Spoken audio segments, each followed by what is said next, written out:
দুনিয়াতে যার মা এখনো বেঁচে আছে তার কাছে একটা আল্লাহর কুদরতি পাওয়ার আছে।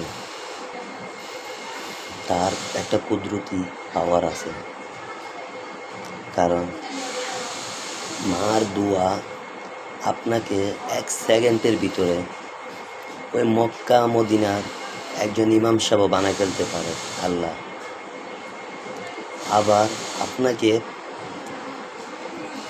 গরিবের থেকে অনেক কোটিপতিও বানাতে পারে আল্লাহ ইচ্ছা করলে আপনার মার দোয়ার থেকে। তাই বলে মার মনে কেউ কষ্ট দিয়েন না। মার মনে যার মা আছে তার মনে তাকে অনেক সম্মান করবেন, কারণ আমি তো বললামই যার মা জীবিত আছে এখনো তাদের পাশে আছে, মনে করবেন আপনার কাছে আল্লাহর একটা কুদরতি শক্তি আছে, পাওয়ার আছে। আমার মা এখনো আমার কাছে বেঁচে আছে। আমি মনে করি পৃথিবীর থেকে অনেক শক্তি আমার মাথার উপরে আছে। আল্লাহ যেন আমার মাকে আমার হায়ের যতটুকু আছে তার থেকেও আর চড়ুল বেশি দুঃখ, যেন মন পুরে মাকে দেখতে পারি, কথা বলতে পারি, খেদমত করতে পারি। সবাই মার জন্য দোয়া করবেন, মাকে কেউ কষ্ট দিবেন না।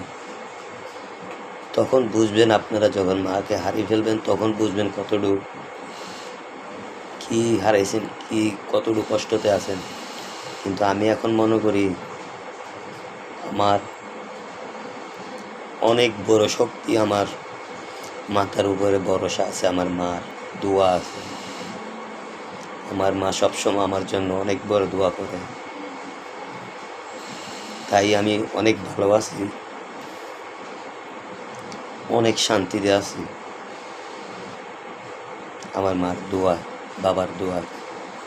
আমার মাও আছে আল্লাহর রহমতে বেঁচে, আমার বাবাও আছে। তাই আমার কাছে বাবার ছায়া আছে, অনেক বড় বট গাছের মতন একটা ছায়া আছে আমার মাথার উপরে।